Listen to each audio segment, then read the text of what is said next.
Bank খাতে আর্থিক সংকট, মুদ্রা পাচার এবং দেশের বৈদেশিক মুদ্রা সংকটের জন্য যারা দায়ী তাদের ব্যাপারে অবশ্যই ব্যবস্থা গ্রহণ করতে হবে। সরকারি দপ্তরে পেছনে বাইরে থেকে যে সমস্ত কর্মকর্তারা আসেন, আগে যারা আসতেন তারা আসতেন তাদের মেধা দিয়া এই সমস্ত ডিপার্টমেন্টগুলি অফিসগুলি চালিয়ে নেওয়ার জন্য, কিন্তু আজকাল এই সমস্ত ডিপার্টমেন্টে এত দুর্নীতি হয় যে ওনারা আসার পরে সেই দুর্নীতি বা সিন্ডিকেটদের মধ্যে পড়ে, ওনাদের তেমন কিছু আর করার থাকে না।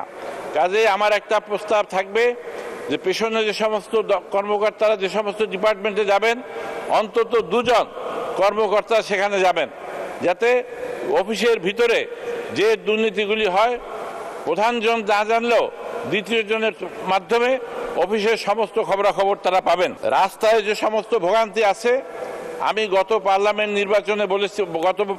পার্লামেন্টে বলেছিলাম রাস্তার এই দুর্ভোগের কথা। সেখানে আমি দিল্লির মুখ্যমন্ত্রী কেজরিওয়াল সাহেবের উদ্ধৃতি দিয়েছিলাম। তখন যদি আমাকে ডেকে জানতে চাওয়া হতো, আমি অবশ্যই এই 3 হুইলার ব্যাটারি চালিত গাড়িগুলির কথা বলতাম। যেভাবে তারা মাঠে এখন নামতেছে, আগামী 1 বছরের মধ্যে সমস্ত রাস্তাগুলি তারা দখল করে ফেলবে। এখনই তার লাগাম না টানলে ভবিষ্যতে আরও খারাপ হবে মাননীয় স্পিকার।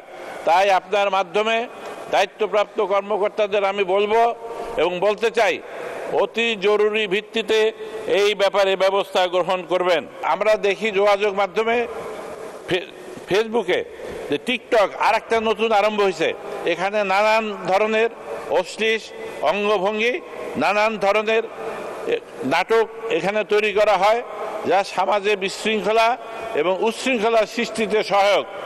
পৃথিবীর অনেক দেশে ফেসবুক নাই, সেখানে আমাদের দেশে টিকটক আর একটা চালু।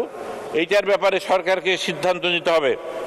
আবার ফেসবুকে দেখি অনেকে ফেসবুকে এমন কিছু দেয় যা দেশ জাতির জন্য লজ্জাস্কর।